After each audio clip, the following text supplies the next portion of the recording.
tá? E a Renata pode apresentar a sua orientanda. Então, boa tarde a todos. Nós Boa estamos aqui tarde. reunidos Boa tarde. para ver a apresentação do trabalho da Larissa, que vai falar sobre as relações familiares e a fonoterapia. Larissa, você tem 20 minutos a partir de agora. Boa sorte.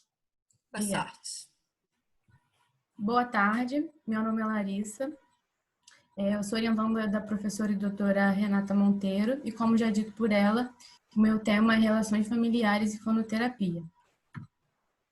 A família, ela é a primeira célula social ligada por laços sanguíneos, aproximadamente 4.600 anos. Esse modelo de família era baseado no modelo patriarcal e matrimonializado. O que isso quer dizer? O modelo patriarcal é que era um sistema constituído de esposas e filhos biológicos sujeitos ao poder limitador e intimidador do pai. E matrimonializada porque só era considerada família através do matrimônio. Então, homem e mulheres precisavam se casar na igreja para ser considerado família. Nessa época, o divórcio não era permitido, então os casais eles ficavam juntos mas por força de um contrato social. O contrato, no caso, era o casamento. O objetivo também do casamento era a preservação dos bens, então os filhos eles eram herdeiros do pai. Na década de 70, se deu o início da família moderna, que ficou marcado pela possibilidade do divórcio. E junto com isso também ficou marcado a força representativa das mulheres no contexto social, econômico e político do país. Dessa forma, tiveram relações mais igualitárias entre os cônjuges, os pais e os filhos. Na década de 80, os movimentos sociais, que eram os movimentos hippies, gays, negros, dentre outros, eles começaram a ter força representativa na sociedade. E com essa força representativa, eles começaram a transformar a vida tanto social quanto privada das pessoas. E com isso, as pessoas elas puderam ampliar a escolha da orientação sexual, ter relação mais igualitária entre os papéis dos homens e mulheres, e também as pessoas começaram a se unir pelo afeto, pelo sentimento. Já no século XIX, se deu a família contemporânea, que é a ideia de família que a gente tem até hoje e que vem se transformando. Quando a gente fala de família contemporânea, a gente fala de uma coisa muito mais ampla, muito mais plural do que antigamente. Porque a gente pode falar de família e definir ela como um homem com um filho, ou uma mãe com filho, ou um casal sem filhos. Ou seja, família é tudo aquilo que a gente determina que seja a nossa família. Então, é um conceito muito mais plural e abrangente do que antigamente.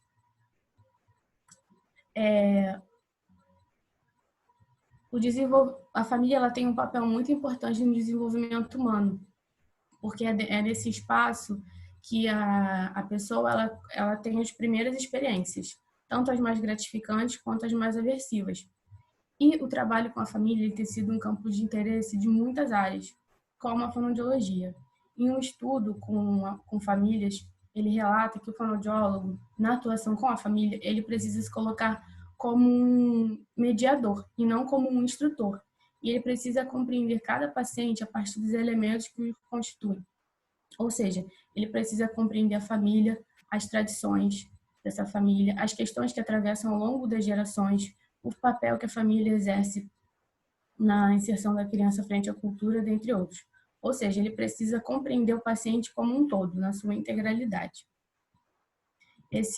O meu trabalho tem como objetivo discutir a necessidade do olhar do fonoaudiólogo para o impacto que as relações familiares possam produzir no processo terapêutico e também enfatizar através da literatura a importância da parceria e da confiança entre o terapeuta, a família e o paciente para trazer benefício e qualidade de vida tanto para o paciente quanto para a família. O motivo da escolha do meu tema ele partiu através da vivência e da observação em âmbito de estágio com pacientes e com familiares. E percebeu-se que muitas vezes, após o diagnóstico de alguma patologia, havia o conflito ou o apoio familiar, além da postura e do olhar do fonoaudiólogo diante de situações onde a relação com a família, onde a relação da família com o paciente afetava significativamente o processo terapêutico. Meu trabalho se constitui uma pesquisa bibliográfica integrativa, com as categorias utilizadas: transformação do conceito de família na sociedade, influência do âmbito familiar para o desenvolvimento nos primeiros anos de vida, participação dos pais no processo terapêutico e sentimentos para o diagnóstico e acolhimento. Os dados eles foram levantados na Biblioteca Virtual de Saúde, no Lilacs, no Cielo e no Google Acadêmico. Foram encontrados 192 artigos com a combinação de palavras-chave selecionadas, e após a leitura foram excluídos 163 artigos por dados inconclusivos aos critérios de inclusão, restando 29 trabalhos a serem analisados. Os meus critérios de inclusão foram artigos publicados entre 2010 e 2019 em português e estudos realizados no Brasil. Os critérios de exclusão foram artigos que não tivessem disponibilidade gratuita, estudos repetidos ou duplicados e artigos que não tratassem da associação proposta pelo presente trabalho. Mesmo com as mudanças ocorridas na família contemporânea, a diferença do papel entre homens e mulheres ainda é uma realidade para a gente, e principalmente quando a gente fala de famílias com menor poder aquisitivo. A influência do âmbito familiar nos primeiros anos de vida é muito importante, porque as primeiras experiências da criança, elas acontecem dentro do seio familiar, e os primeiros anos de vida, eles são considerados os mais importantes para o desenvolvimento da linguagem. Então, a criança ela precisa de um ambiente favorável e facilitador para o seu desenvolvimento, porque tanto a falta de estímulo quanto o excesso, ele pode afetar nesse desenvolvimento. Geralmente, é inserido na família que a criança ela passa a maior parte do tempo. Então, quanto maior a possibilidade de estimulação nesse âmbito familiar, melhor vai ser para o desenvolvimento da cognição e vai ajudar a criança na aprendizagem. Uma pesquisa realizada com 59 crianças do 2º ao 5º ano do ensino fundamental revela dados significantes negativos entre o número de pessoas que residiam com essa criança e a capacidade que essas crianças tinham de ler palavras reais e regulares. O que esse estudo concluiu foi que, quanto mais numerosa a família, menos tempo a mãe tinha para se dedicar à criança, o que reforça a importância do suporte familiar. As alterações na linguagem, elas são as alterações na linguagem, elas são o primeiro sintoma que causam preocupação nos pais e no pediatra. E o encaminhamento inicial é para o fonoaudiólogo. Inicialmente, a terapia fonoaudiológica ela tinha caráter individual, mas com o passar dos anos, os profissionais que atuam nessa área, eles começaram a pesquisar e desenvolver trabalhos sobre atendimento coletivo. E os profissionais que adotam esse tipo de atendimento, eles relatam ser um atendimento muito valioso, porque a atuação com a família, ela proporciona a construção conjunta entre os membros, as trocas de experiência e muda a visão dos indivíduos inseridos nesse processo. A clínica fonoaudiológica, ela tem 2 modelos de atuação, o da objetividade e da subjetividade. O da objetividade, ele busca verificar, constatar e corrigir uma alteração existente. Já a subjetividade, ela busca compreender e interpretar a história do paciente para atuar na sua recuperação. Então, escutar o paciente na sua singularidade e entender o contexto social desse paciente ajuda a individualizar o cuidado. Isso se dá muito pela ideia do acolhimento. É marcado pela ideia do acolhimento. Uma pesquisa com um grupo de familiares, ela revela que a atuação com a família é uma rede de suporte que favorece o diálogo, a reflexão e a discussão acerca das necessidades do paciente envolvido na terapia fonoaudiológica. Além disso, ela também contribui para enriquecer o trabalho do fonoaudiólogo, do terapeuta, e ter resultados mais potencializados.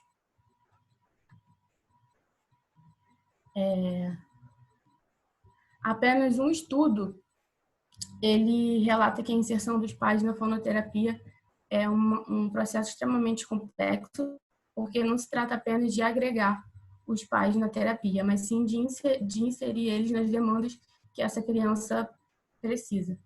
Então, para isso acontecer, precisa de reciprocidade, precisa de auxílio e precisa de comprometimento.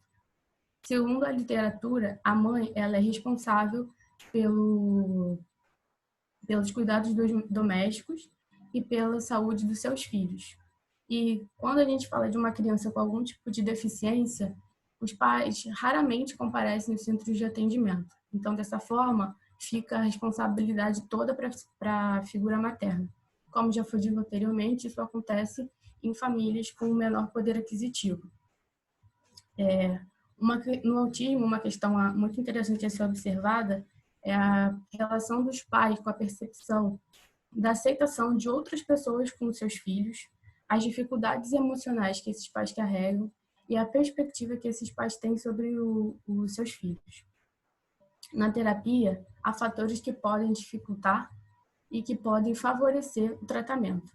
Como exemplos de fatores que podem dificultar, a gente tem a negação do problema da criança, o vínculo instável entre a mãe e o filho, e a falta de entendimento do quadro clínico da criança. Então, por isso é muito importante que o fonoaudiólogo ele oriente e acolha da melhor forma possível esses pais.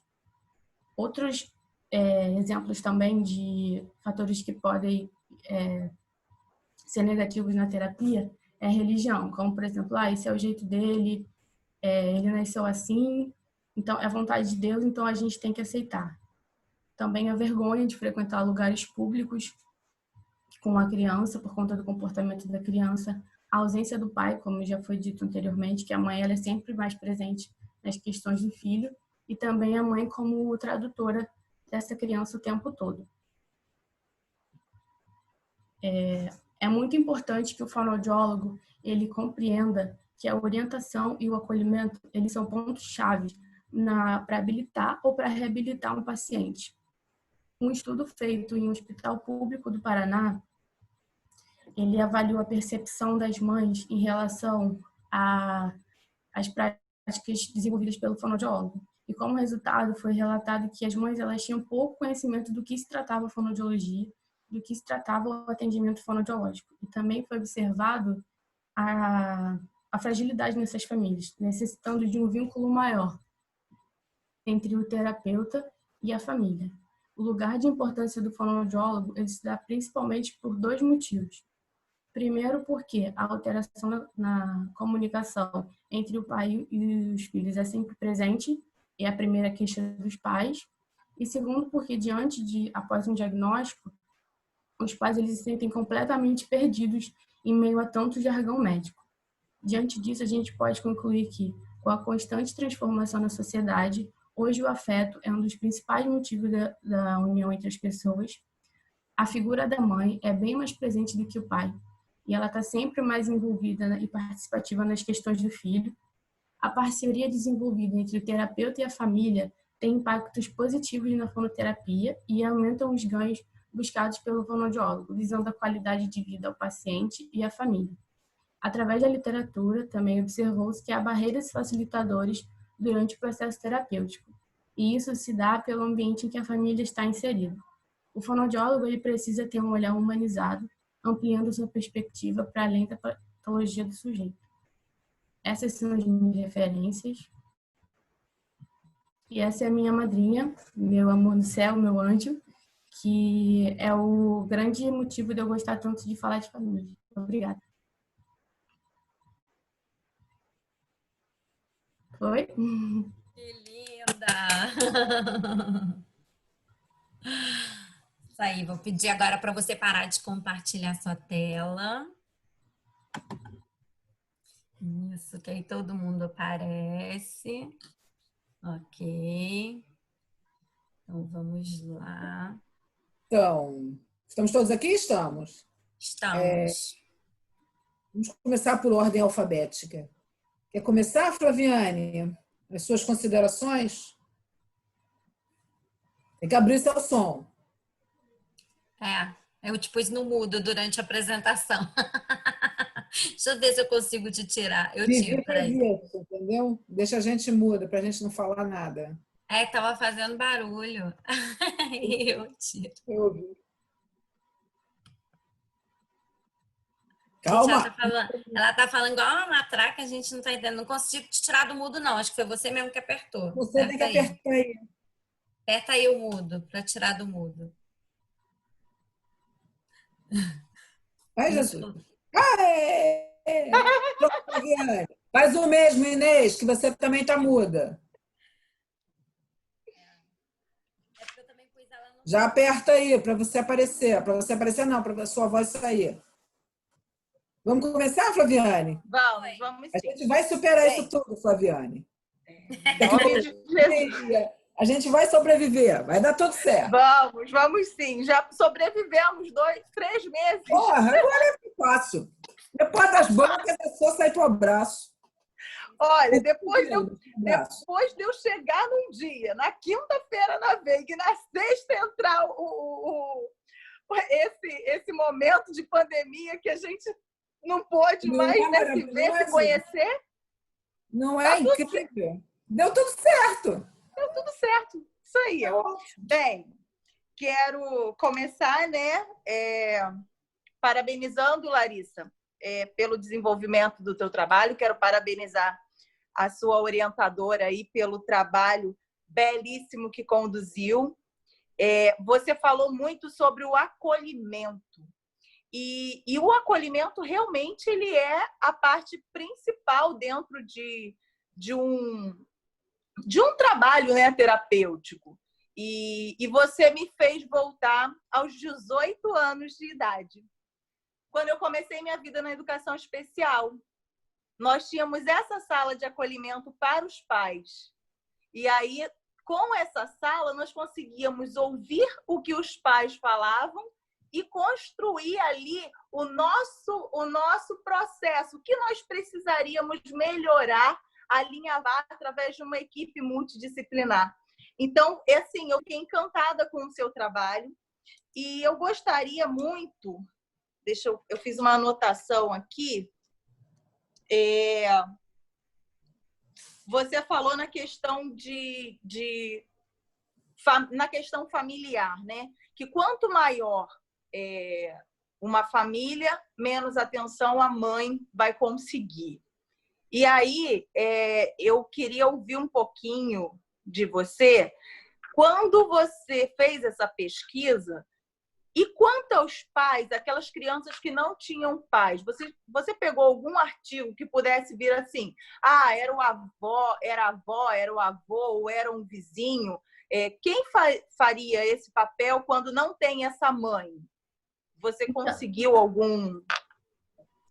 A maioria dos artigos que eu li, eles se referiram à mãe como cuidadora, e era sempre assim, a percepção da mãe, o trabalho com a mãe, orientação à mãe, então era sempre a mãe. E os pais, eles raramente apareciam, porque sempre estavam envolvidos no trabalho ou outras questões. Então, foi isso que eu achei em relação a isso.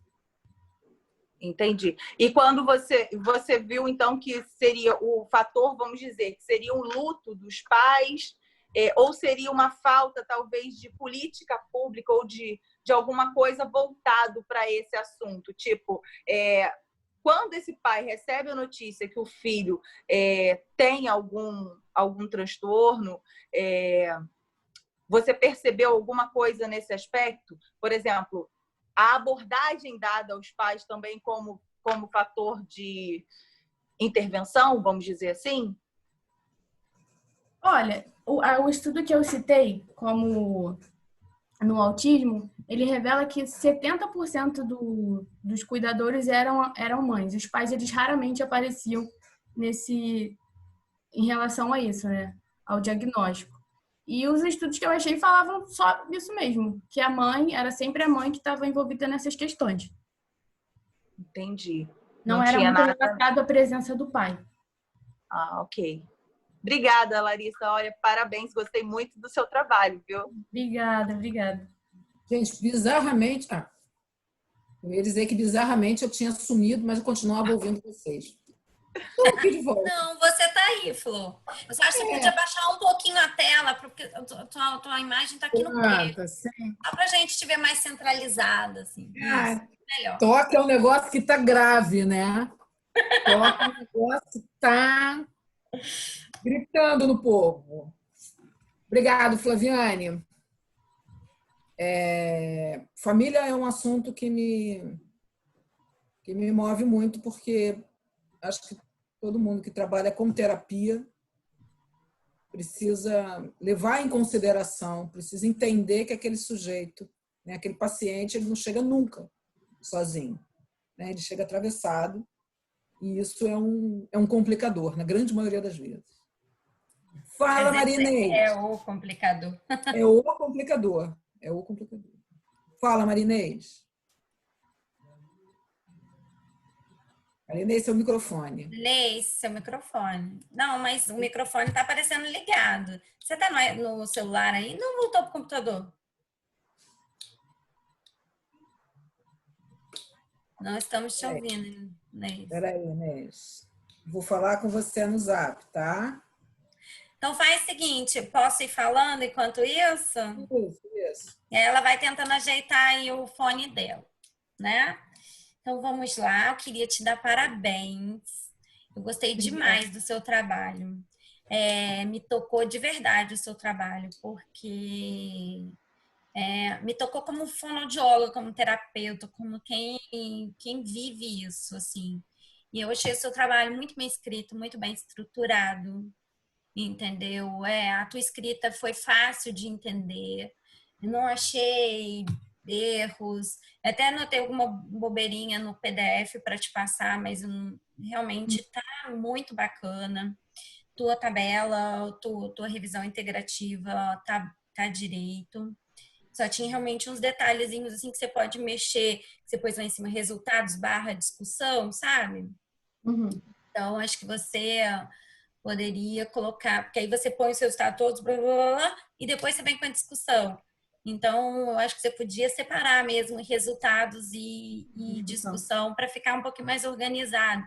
E a discussão acabou que você dividiu em tópicos. E como é artigo, e eu acho que o objetivo de vocês deve ser publicar, os tópicos eles não são muito bem aceitos numa discussão. Mas para o trabalho não tem nada que atrapalhe, entendeu? Sim. Mas é porque aí, quando você coloca tópico, é bom você colocar subitem, porque você tem que colocar isso na tua monografia, entendeu? Você colocou Sim. 3 tópicos. Então, Sim. acho que aí você tem que trazer eles como um subitem da tua discussão, entendeu? Então, só para você, só organizar o estrutural. Mas, assim, o método de revisão integrativa está muito bem feito, tá direitinho, né?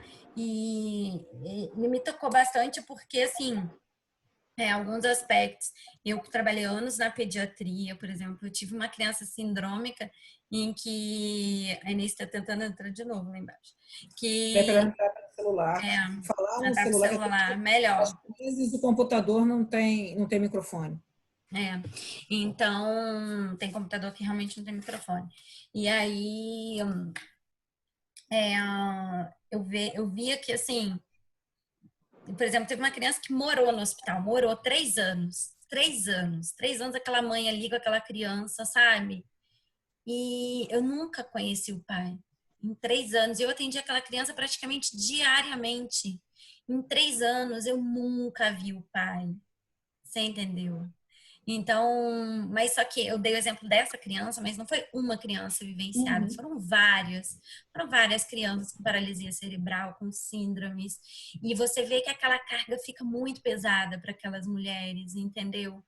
Às vezes você vê que quem vai ficar no final de semana com a criança para poder render a mulher que está morando literalmente no hospital é a mãe da mulher, não, e o pai eu conto nos dedos os pais que realmente compareciam, sabe? Então, isso eu acho um grande complicador. E acho que é uma coisa até para colocar de relevância mesmo. Porque a carga em cima da mulher é muito grande. Você citou um estudo que falou lá que quando a mãe tem mais tempo, isso reflete na terapia. olha que bárbara essa informação, como a gente tem que realmente divulgar esse tipo de informação para mostrar que é uma carga muito pesada para a mulher, né? Ou seja, se ela tem tempo, o filho vai melhor na terapia. Se ele não tem tempo, não tem a figura de outra pessoa para ajudar nisso, né? E a mulher é sempre responsável, além da saúde das crianças, com os trabalhos domésticos também. E respondendo a professora Flaviane, que eu lembrei agora, em um estudo, eles relatam que o pai ele não tem paciência, por exemplo, no autismo. O pai não tem paciência de lidar, o pai não entende, então a mãe é tradutora, a mãe que tem mais jeito, então a mãe lida, por esses motivos. Entendi. Então, eu acho que assim, a única fragilidade que eu vi no seu trabalho é que eu acho que você tinha que ter pesquisado no PubMed, que é a rede nacional de internacional de pesquisa.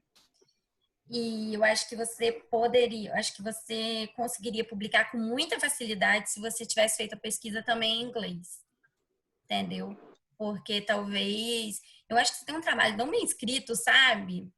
E tão bem pesquisado, mas talvez essa fragilidade possa ser um complicador para você publicar, entendeu? Entendi. Porque a maior parte da nossa literatura, das nossas revistas em português, elas não estão indexadas no PubMed. Então, quando um trabalho não está indexado no PubMed, ele não tem um reconhecimento tão forte. Então, isso pode ser realmente um trave para a publicação, entendeu? Mas, na minha opinião, e também, por exemplo, até o critério de inclusão, de falar critérios de você colocar artigos gratuitos, entendeu? Também traz uma fragilidade para o trabalho. É claro que eu acho que tem que estar desenhado exatamente o que você fez, como você fez, está perfeito. Mas isso, para uma publicação, traz uma fragilidade no seu método, entendeu? Porque existem plataformas que a gente consegue baixar, mesmo os que estão fechados, né? Então, eu acho que só esse detalhe, assim, mas estou pensando que eu acho que você não devia morrer esse trabalho parado aqui no TCC, ou parado. Eu acho que você tinha que publicar. Ele está bem escrito e ele é um tema relevante, é um tema importante, sabe, para chegar nas pessoas. Eu acho que ele tem tudo para ser publicado mesmo e para fazer as pessoas repensarem. Eu acho que inclusive cabe, sabe, você levar esse tema para fazer palestras sobre isso, para trazer conscientização para as pessoas, para fazer cartilhas de orientação. Eu acho que eu realmente acho que esse tema ele tem uma possibilidade de se desdobrar de uma forma gigantesca. Eu pensei em à medida que eu fui lendo seu trabalho, eu falei, nossa, caraca, podia fazer isso. A gente vai pensando em trilhões de coisas que eu acho que pode realmente ser desdobrado. Então, eu acho que se você corrige essa fragilidade, você consegue facilmente publicar, entendeu? Tá bom? Mas para nós, para o TCC, para a banca, tá muito bom. Parabéns, tá? Obrigada. Agora a Inês vai conseguir. Vamos lá, Inês. Sua vez. Tá no mudo ainda, Inês. Tira do mudo. Telefone, Inês. Tira do mudo o telefone. É porque todo mundo que entra, entra no mudo, entendeu? Isso, agora vai. Está ativado, não está? Agora estou vendo você. Jesus, então eu vou fazer em Libras, já que não tem. Então, não vou entender, não. Muito bom, muito bom. A Flaviane vai aí de intérprete. Bom, então eu queria dar os parabéns, porque também eu adorei o tema, né? A gente que trabalha, a Flaviane falou bem, a gente que trabalha na educação especial, a família ela é fundamental para a gente, né? Esse diagnóstico dado, que em alguns momentos até você coloca isso, né? Quando a família recebe esse diagnóstico e depois entrar junto com a gente nesse atendimento, o quanto isso é é fundamental, né, para que a gente possa, de fato, porque eu sempre digo isso quando eu dou as minhas aulas, porque o nosso paciente ele fica em torno de 45 minutos, às vezes uma vez por semana, às vezes 2 vezes por semana, e o restante desse tempo é família e a escola, né?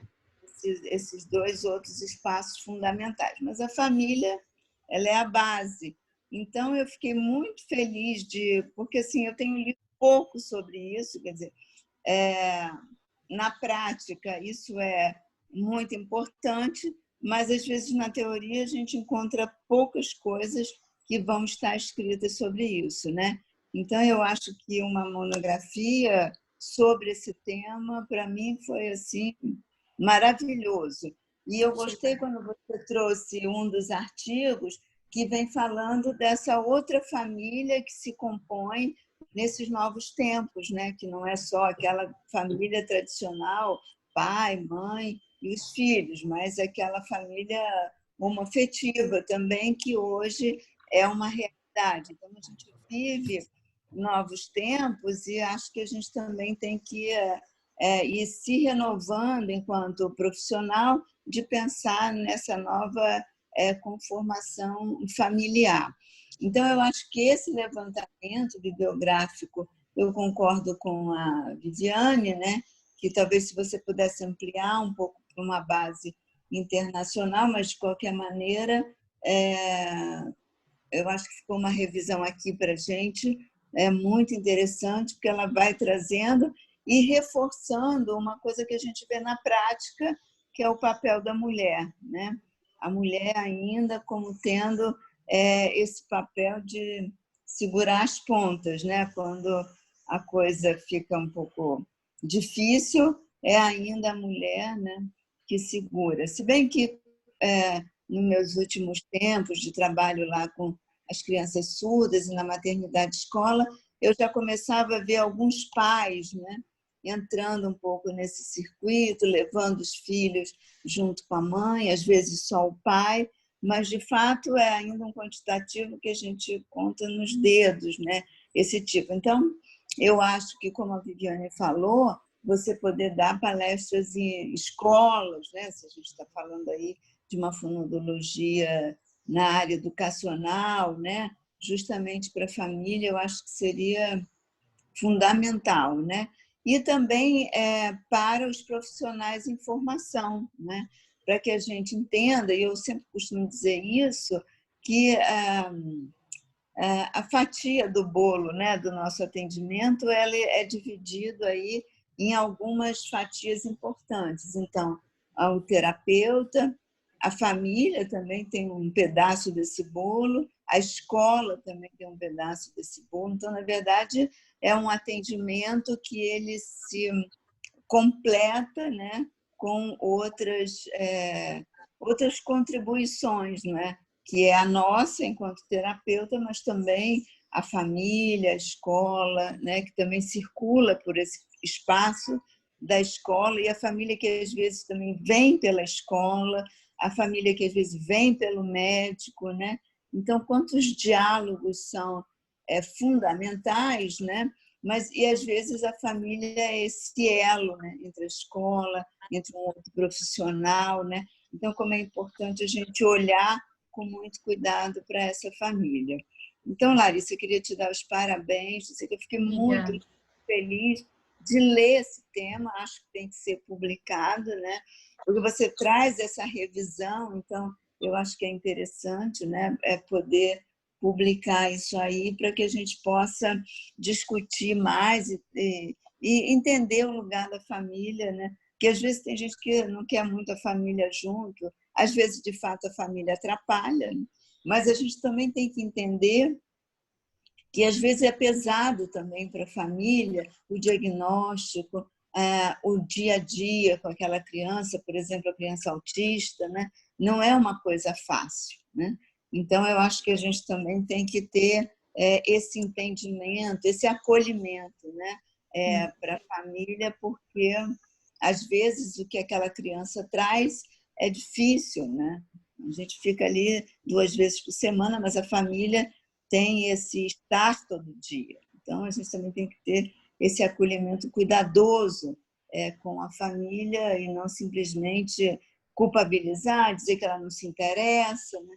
É preciso que a gente também olhe para esse contexto familiar, que às vezes também é difícil quando a mulher está sozinha, e etc, etc. Então, é um tema, como a Viviane falou, que tem milhões de desdobramentos e análise, né, que a gente pode fazer e que vai contribuir muito para a questão do nosso trabalho fonoaudiológico, né?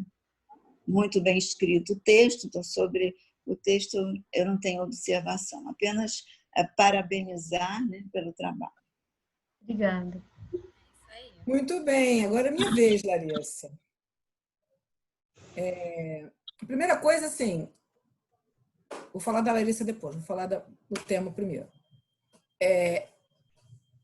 O curso de fonoaudiologia tem uma disciplina para falar disso, o que é muito legal, né? A gente discutir essa coisa que é um problema se você tem, é um problema se você não tem, né? Família dá problema, ponto.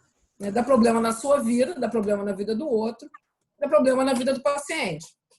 Né? Como a Inês falou, se a família vem, ela cria problema, se a família não vem, ela também cria problema. Então, a gente precisa aprender a ter um olhar sobre isso com diversos focos. Então, é uma disciplina que a gente acaba se divertindo muito, né? Que as pessoas acabam falando das suas histórias, mas é uma disciplina que está nessa grade exatamente para a gente discutir e preparar esses profissionais para essa situação, né? Para estar diante dessa realidade. Né? E aí a Larissa, eu ganhei a Larissa de presente no meio da pandemia. Porque assim, a Larissa se comportou como aquele filho que se resolve, né? O filho que se resolve. Está todo mundo na confusão e tem aquele filho que fica atrás de você. Mãe isso, mãe aquilo, mãe aquilo outro. E tem o filho que olha e fala, vou resolver minha vida aqui e sigo em frente. A Larissa foi esse filho. Né? Então, ela trazia as coisas já arrumadas, ela sabia o que ela queria, então, assim, ela definitivamente, trabalho zero, ela que resolveu o desenho do trabalho, a gente trabalhou sobre a revisão, né? Como é que ia apresentar essa revisão, como é que ia desenhar esse trabalho, mais ou menos, mas o trabalho foi da Larissa, né? Apresentação, enfim. Então, a Larissa está de parabéns. A Larissa foi um presente no meio da pandemia. Obrigada. Escolheu um tema que é um tema, se você quiser, pode se tornar um tema penoso, né? Um tema doloroso. Muito legal você ter trazido a sua madrinha no final, porque nós somos formados por essas relações. A gente pode querer fugir, a gente pode querer lutar, a gente pode dizer que a família foi uma catástrofe na nossa vida, que não tem nada a ver com eles, mas um dia você vai abrir a porta do elevador e quando você olhar no espelho do elevador, você vai ver sua mãe. E a gente não vai fugir disso. Né? Ou então, num gesto que a gente faça, você fala, caraca, ou numa frase. Todo mundo que é mãe, né, Viviane? Que eu falava, jamais falarei isso para o meu filho. Né? E um dia, quando você dá conta, fala, Senhor, aqui estou eu. Senhor, tá igual a minha mãe. Senhor, aqui estou eu. Né? Isso vai acontecer. E é muito importante que a gente saiba que isso vai acontecer. Né? E começar a olhar para essas pessoas com um pouco de compaixão. Por pior que eles tenham sido, eles fizeram o que deram para fazer. Né? É muito sofrido e muito doloroso ganhar um filho com alguma deficiência. Né? Isso é uma missão difícil de superar. E os pais costumam realmente abandonar as mães. É muito raro, como está nos estudos e está na prática, é muito raro os casamentos sobreviverem a essa situação. Né? Mas é um tema que vale a pena ser estudado.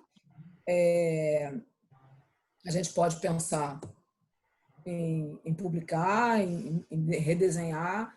Acho complicado algumas coisas que são pedidas para a publicação, mas enfim, isso é outra história, uma outra conversa. Mas a gente pode pensar nisso. Parabéns, Larissa. Obrigada. Parabéns. Fez um excelente. Parabéns. Estava quase infartando ontem, você fez muito bem. Aí. Tava. Obrigada. Mas isso é de praxe, né, gente? Se não infartar, qual é a graça? Qual o prazer que a gente tem no final do semestre? Pois é. Isso é de praxe, né? Desde que ela fez as unhas, ela tá de unha feita. Isso é muito chique. Maquiada. Olha, mas o Maquiada cabelo de unha muita feita. unha não deu, porque eu sou meio... Eu estava nada para fazer isso. E agora, como é que a gente faz? Vamos